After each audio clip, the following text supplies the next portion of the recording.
Good afternoon, everybody, and thank you so much for joining us today. This is a big orange day on Rocky Top. This is an exciting day for our men's basketball program, and I'm so happy to look out here and see so many people, so many alums, so many people that bleed orange and care about our men's and women's basketball programs. Thank you for being here. 1 week ago today, we officially began the search process to find a new head basketball coach. And I had many questions, good questions, on that day from a variety of the media that cover us on a regular basis, and even some national media. Well, what's the profile? What are you looking for? And I'm happy to tell you that Donnie Tyndall fits the profile perfectly. You'll remember some of these profile points I made. We needed to hire somebody who was a winner. Somebody who had a track record of success. Coach Tyndall has won everywhere he's been, at every level he's coached.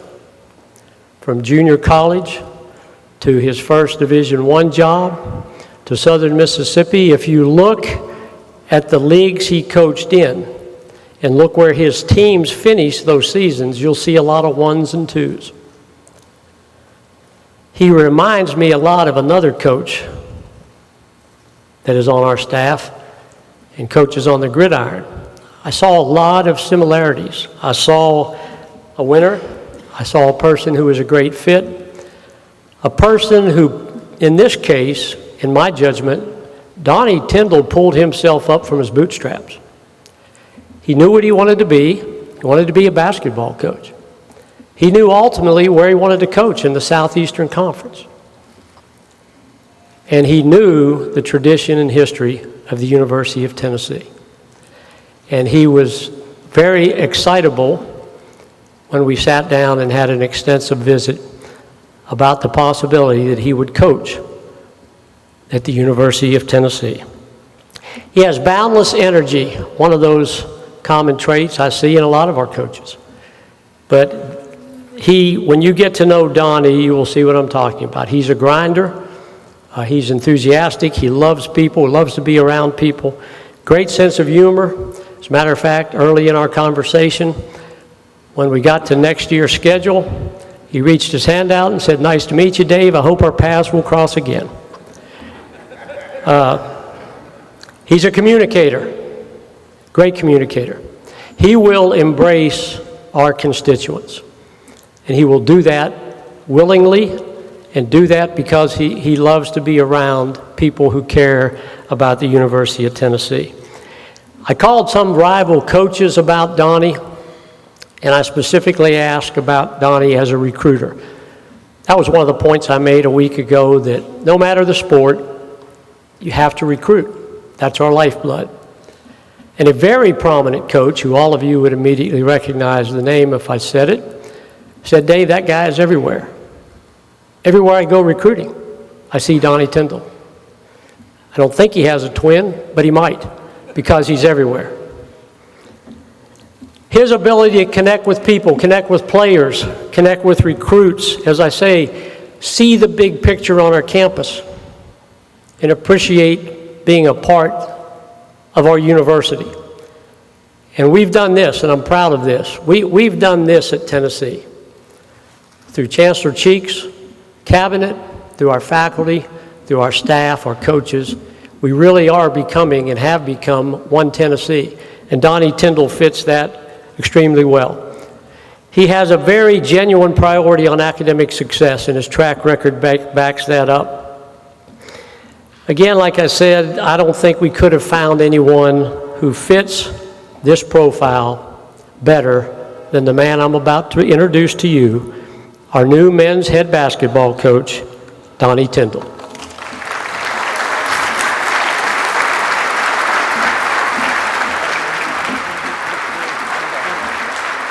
Well, I'll step right over here.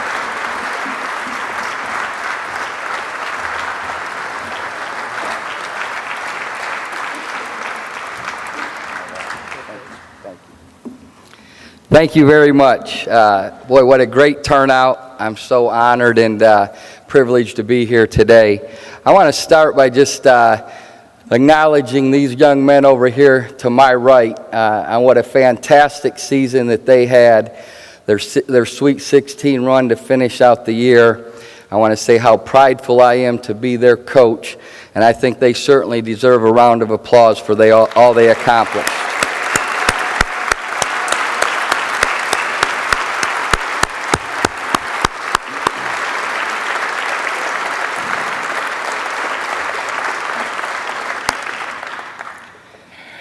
Well, I'd like to just add before I start into my little spiel here that Dave mentioned the fact that I remind him a little bit of Butch, which is such a compliment.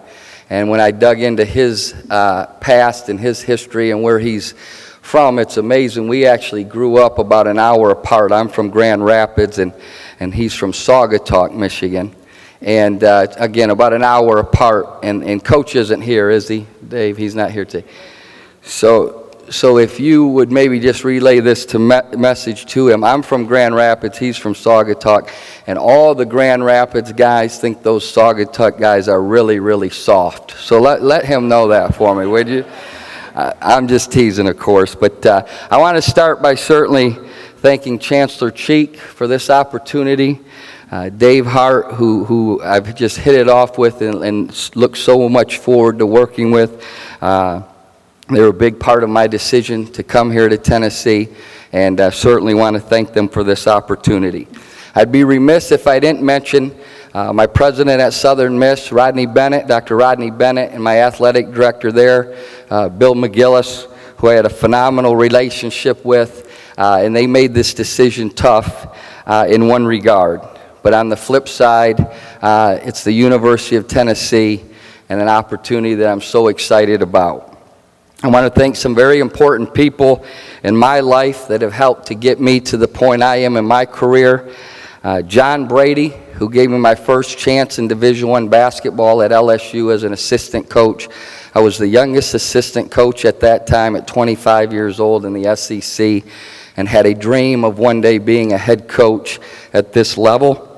Kermit Davis, my boss and co-worker at LSU, and then my boss at Middle Tennessee. Those two guys have been great mentors to me. Coach Wayne Martin. Coach Martin is here. He was a head coach at Morehead State, and some people will say I was the best coach to ever coach there, but Coach Martin was the best coach. My mom and dad are right here. My daughters who couldn't be here today, Taylor's 14, she has a softball game, and Gracie is 11. She has a big spring play that she's in, so they couldn't be here. And then my fiance, Nikki. Nikki and I are getting married in August. Now, Nikki, if you could stand up for a second, please. Now, some of you, I'm sure, have heard that rumor that maybe I was the second choice for this job. And I don't know, maybe I was, maybe I wasn't. Roy Williams was like the 10th choice at Kansas, and it worked out pretty well for him. But I'll say this, look at her and look at me, I probably wasn't her first choice either. So, but I will say this, I think it proves I'm a pretty darn good recruiter, right? I'm humbled to be your coach. I think Tennessee is a special, special place, and many people would ask, well, why do you think that, Coach? I say this, the tradition, starting with Coach Mears and all the great coaches that have coached at this university, the success that has been passed on from year to year, so many great coaches, and I'm proud to be one of them, or at least be a head coach grouped in with those guys at this point. All the great players, when you look back at the tradition, the pros, the all-stars, the all-Americans from the Ernie and Bernie show, Tony White, who I grew up watching, Dale Ellis, Allen Houston, and then recent guys like Chris Lofton, one of the best shooters to ever play in the SEC, C.J. Watson, Tobias Harris, the list goes on and on. I hope we have a few more that will be added to that list in the future. The tradition of the women's program, I grew up admiring and still do Coach Summit. I can't wait to meet her. We talk about 8 national championships, over 1,000 wins. It's just absolutely amazing. So the tradition in athletics and in the basketball programs is second to none. I believe in the student athlete. Obviously, the emphasis there on student. My mom and dad were educators. My mom was a principal, teacher. My dad was a teacher, principal, and superintendent of schools. In my 8 years as a head coach, at the end of this May, I will have graduated 21 of my 22 seniors. So when I say the word or the term student athlete, it's not just lip service. Our kids will go to class, they will be on time, they will value an education, and they will leave the University of Tennessee with a degree in hand. I can assure you that. Our guys will handle themselves in the community in a first-class manner. We're not going to have thugs. We're not going to have renegades as part of our program. It won't happen on my watch. Will we have perfect angels? I doubt it, but I'm not a perfect angel.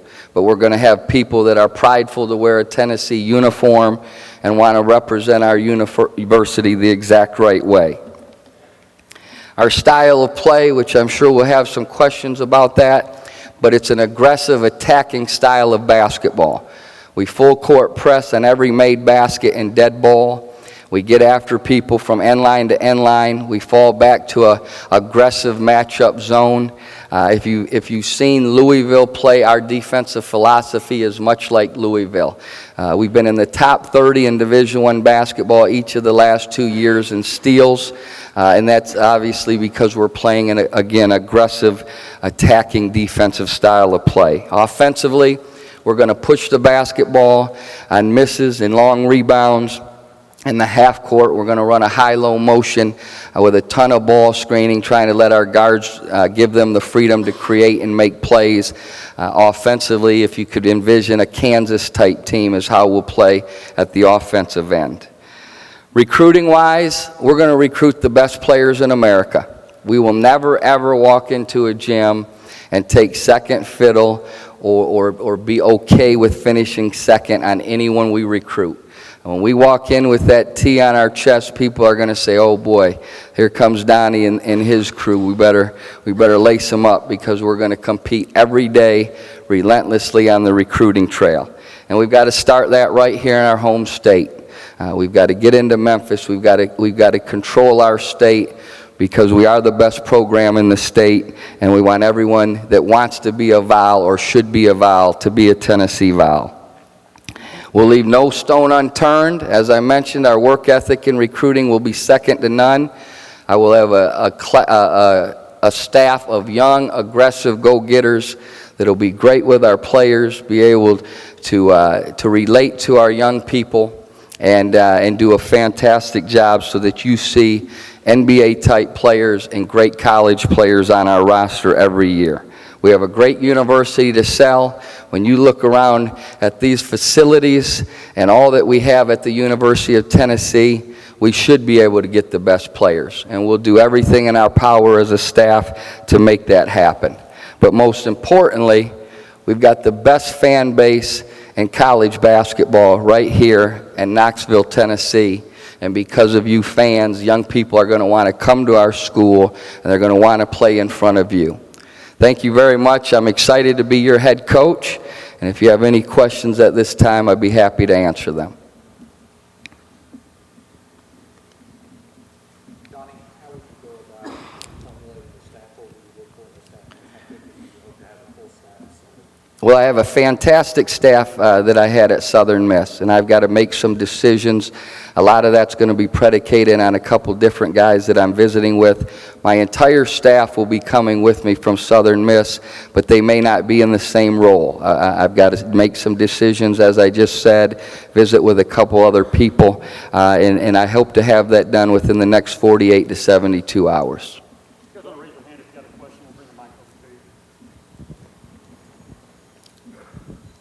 Donnie, as you've watched Tennessee's, the way the season ended, there's a coaching change. Just what was your take from afar on why there's a coaching change and why you're here today? Well, I think every coach has their own reasons to to make a move, what's important to them and their family. Obviously, Coach Martin did a fantastic job, and he made a decision that he felt was best for him and his family. Just like I had to make a tough decision to leave Southern Miss, because I think this is the right opportunity for my family and I. I really can't answer as to why. I'm sure he has his reasons, but I'm certainly glad he made that decision. Follow-up to that, you obviously saw this as a really good opportunity. I did, and there's been opportunities, I've said this, there's been opportunities in the past, and I was very, very happy at Southern Miss. Again, my working relationship with my bosses there was incredible. The fans were amazing. The 2-year run there was the best 2-year run in the history of the program, so I felt like I had some security. But on the flip side, this is the University of Tennessee. You can compete to go to the Final Four, and you can compete to win a national championship, and that's my plan. Donnie, Rick Russo, right here, Oh, WVLT. okay. Welcome. How important is it to you to bring stability to this Tennessee basketball program? Well, I think it's very important. You know, and Tennessee, to me, is a destination job.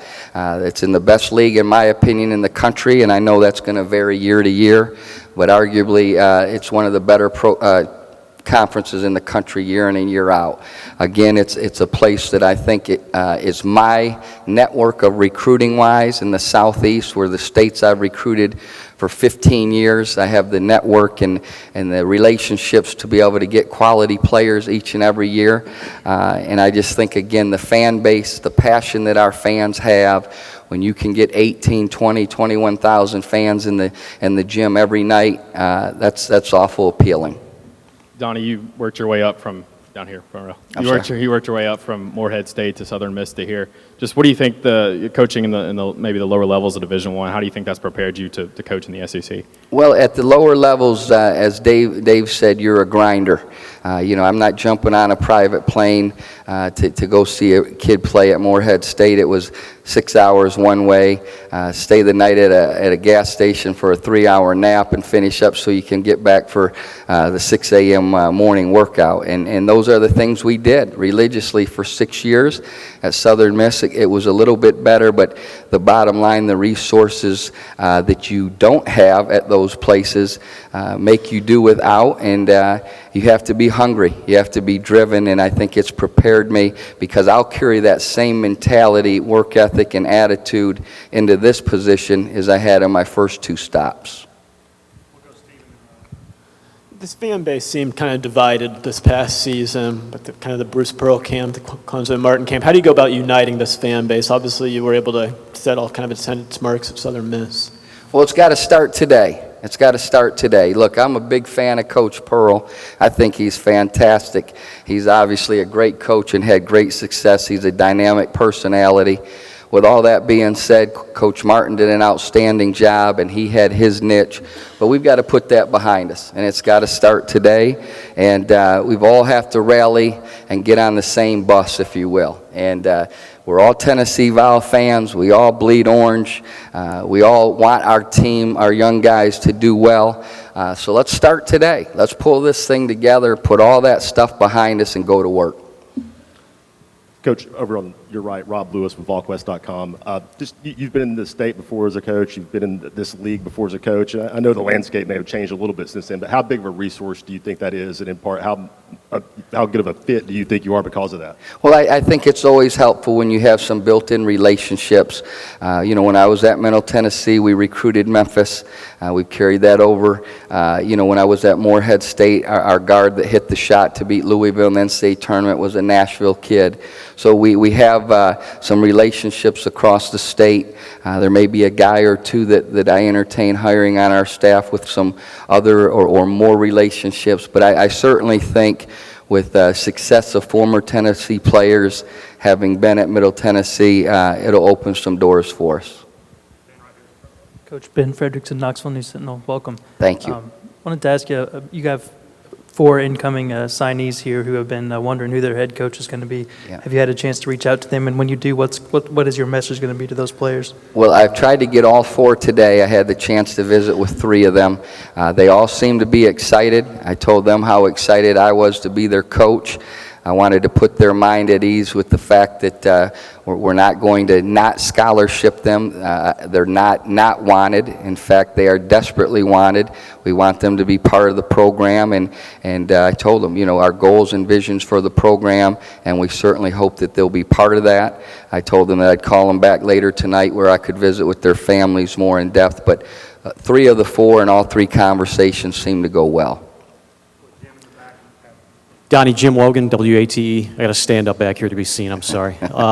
You lost a lot of talent, or this program lost a lot of talent after this past season. I guess your priorities for trying to fill some of those holes, number 1, and number 2, have you had a chance to meet with your current team yet, talk to them, and what was your message to them?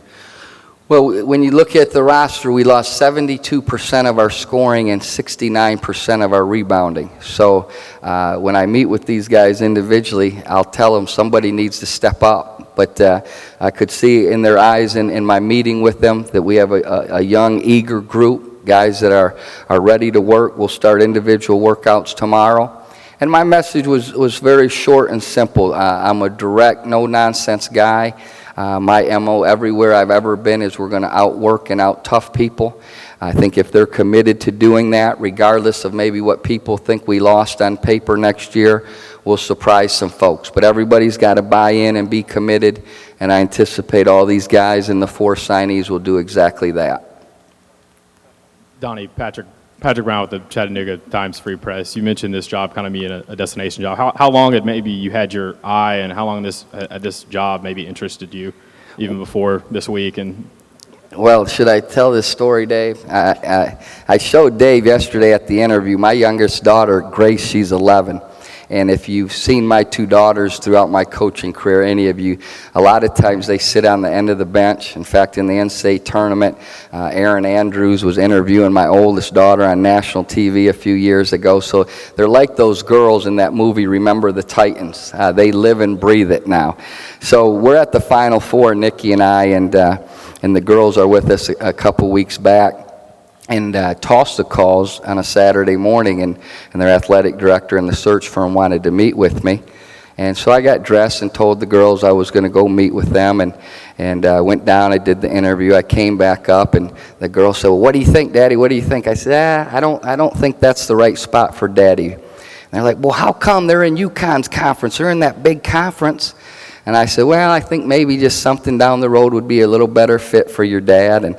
And Gracie, my youngest, said, "Well, what?" And I said, "Well, the Tennessee job may open." At the time, Kwanzaa was rumored to be maybe going to Marquette. So obviously that didn't transpire, and about a week later, about a week from now, I showed Dave the text. Gracie, my youngest, texted me. She said, "Hey, Daddy." And I said, "Yeah, baby, what's up?" And she said, in capital letters, "The Tennessee job is open. Hint, hint." And so you never maybe hope that a guy leaves or monitor those situations. I had enough on my plate at Southern Miss, but certainly this is a job that was on my radar. And Gracie's too. Hello, Coach. This is Jarvis Lockhart from WJBE. My question is, will you be taking any of your assistants from Southern Miss with you here at Tennessee? I will. As I mentioned, I'm not sure in what capacity, but my entire staff will be coming with me. I've got to sort some things out over the next couple days, but I have an outstanding young staff, grinders, workaholics, and guys that the community will really, really like to get to know. So I will be bringing them. I've just got to kind of sort out in what capacity. You had a lot of success at Morehead State. You also ran into an NCAA issue with the probation. What did you learn from that experience? And if you just explain what the situation was there. Yeah, it was isolated to one booster situation, a gentleman who meant no ill harm or ill will. But because he was a graduate of Morehead State University and was contacting some players without our knowledge, he became, quote unquote, an extra coach. And it was just one of those situations. Again, my staff and I had a relationship with this guy. It wasn't ever proven, and it wasn't the case that we asked him to do any of these things. He was just a guy that loved basketball and wanted to try to help get young people into school, and I certainly learned from it. I did. It was a growing experience.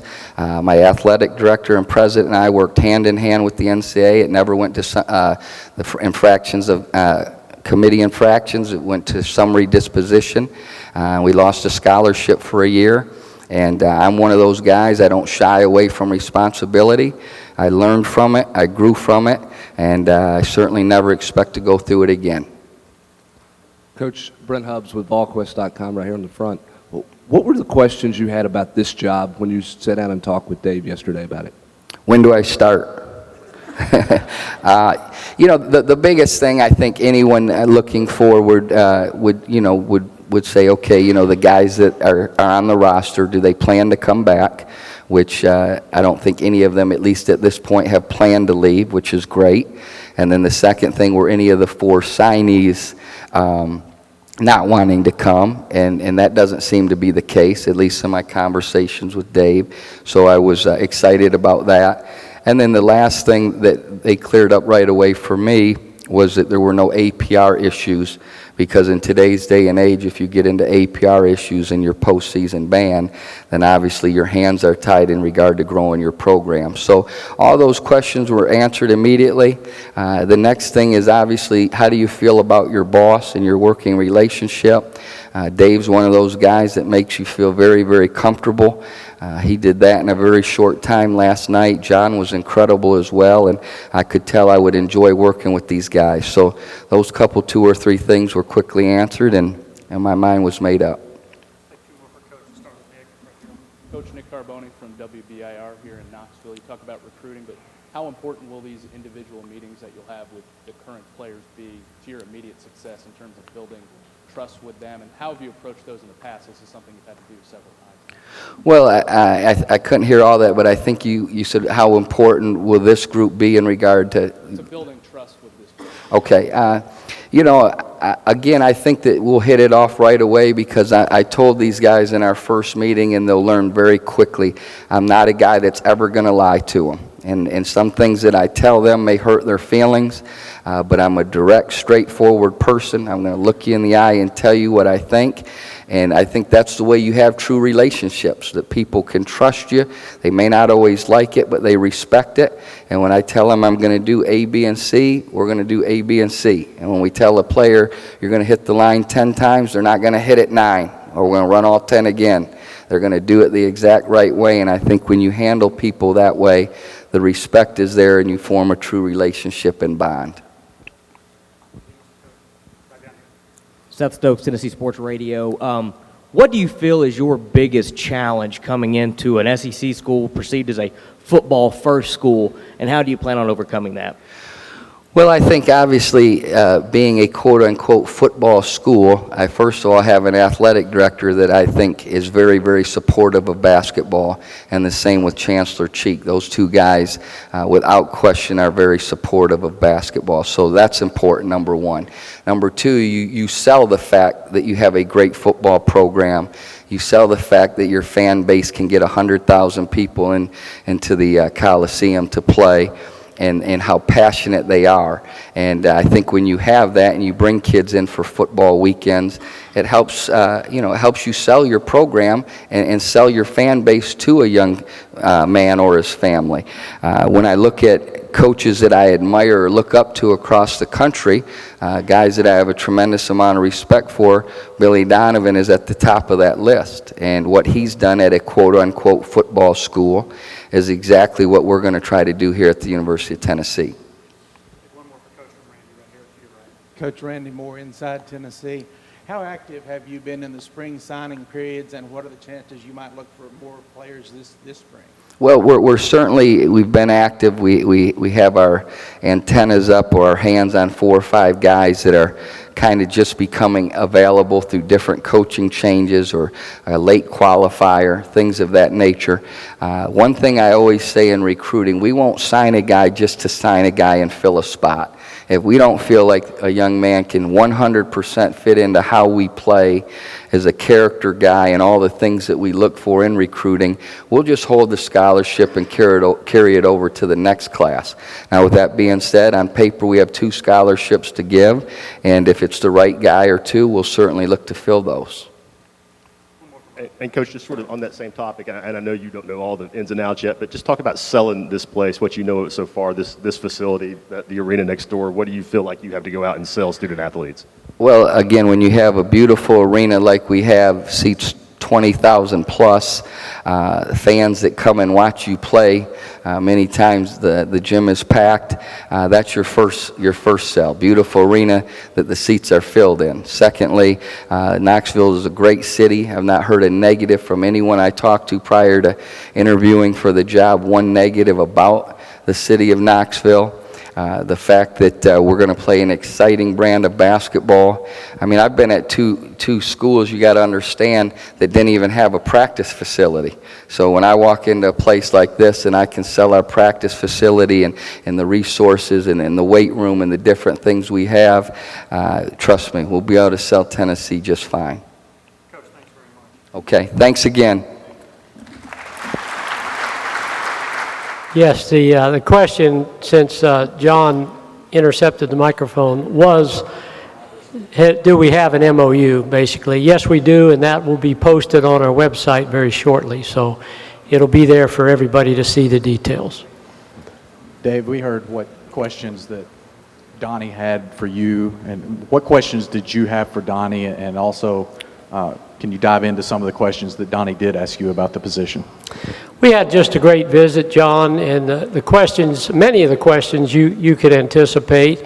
Again, the questions I had for Donnie were back to the profile and talking about a style of play and, being integrated into the university, into our community, his strong feelings that is a priority and always has been everywhere he's ever been, and certainly that was verified through my many conversations with people about Donnie. So bottom line question is, Donnie, is this indeed a place that you want to coach the rest of your career? Because we do. We need stability. We're getting stability in many areas within our program. We need stability throughout our program, and there was no question that his answer, which was very enthusiastic, is yes. Clearly, this is a destination job. I want to be in Knoxville for a very, very long time. Oh, he asked me a lot about, our roster, and he asked me about our university. He asked me about our chancellor. I told him I haven't worked for a more supportive chancellor in my career. So he asked questions you would think would be on his mind as someone who's coming here to invest in Knoxville, in the University of Tennessee, and in our men's basketball program. Dave, I think when you hired Butch, even though he may not have been your first option, you said he was on your initial list of potential candidates. Was Donnie, and what made him, or kind of what put him in that position? Well, every time I've ever gone into a search, I've not been one of these people that have 36 names, and then you go to 24, and then you go, I've always taken 6 to 8 people that I thought I'd like to talk to, or at least research, and then get down to 3 people that I would like to get in front of. And then it goes back to that fit. Then it goes back to who's the best fit and who is most likely to take our program where we want it to go, and to do so with class and understanding athletic department's role in the total university structure and being a total team player, not only in the athletics department but on campus. And Donnie filled all of those very important criteria. Dave, there's been a lot of speculation about how Tennessee's financial situation impacted your list of candidates and negotiations with those candidates. Could you just kind of clue us in? Well, Mike, since that gift from the Sentinel of $50 million, we feel pretty good actually now about the financial situation. That didn't impact it at all. I sat down with Chancellor Cheek before the search began, and he said, do what you need to do. We know what our financial structure is. We know where we are.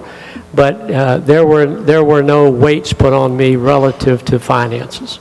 So I had his blessing to go find the best person, the best fit, and to do what we needed to do to attract that person to Tennessee. You think I'm kidding about that, don't you? $50 million. Yeah, talk to Patrick about it. He'll share it with you. Dave? Oh, Steve. Man, if you look on YouTube and there are some videos of Donnie dancing with his teammates. That was frightening. Yeah, I did see that. And, I did see that. John Gilbert wanted me to take a look. But just his fact, he's able to raise the attendance at Southern Miss. But the ability to sell the program, to embrace the fan base, was that more of a priority this time than usual, or how much of a priority was it? Not for me. It's always a priority for me. And all kidding aside, what do they call that dance again? There you go. To see Donnie doing the Harlem Shake tells you he's a real person. He did that in the locker room. And that tells the young men that play for him that, yeah, he might push us really, really hard to reach our potential, but he's also a real person. Where'd Coach go? Well, good, because I was going to ask him if he could demonstrate that one final time. Yes. Dave, did you review the situation at Morehead State as far as the NCAA, and did that satisfy any concerns that you may have had? Absolutely. We looked into that, as you would expect we would, and we looked into that very, very thoroughly, and we're absolutely satisfied at the end of that examination that we had no concerns moving forward. You know, everybody knows, and people that know me and people that work in this department know that compliance is our number one priority. And our staff will tell you we very rarely meet that we don't talk about compliance, and we've invested in it. You know, we have 9 people in compliance, and one dedicated to basketball, one dedicated to football. Many schools at the lower levels, they don't have those resources, and some maybe you're lucky to have one person who oversees that and does the education. But yes, we were absolutely satisfied moving forward after we had researched that situation. Ben. Coach Tyndall say he plans on bringing his staff with him from Southern Miss. I guess, did you have any input on that or make any suggestions to his staff? And also, can you confirm that everyone who was on Coach Martin's staff will be gone? Well, I'll answer it in reverse. I can't confirm standing here whether Coach Martin took everybody. I know that the high majority, if not everybody, may go with Conzo. The first question about Donnie, that's a coach's prerogative. We talk about it, and we talked about it at length. I think Donnie has a great plan there, and when he's ready to solidify it, I'm sure he'll share that with the media. Larry?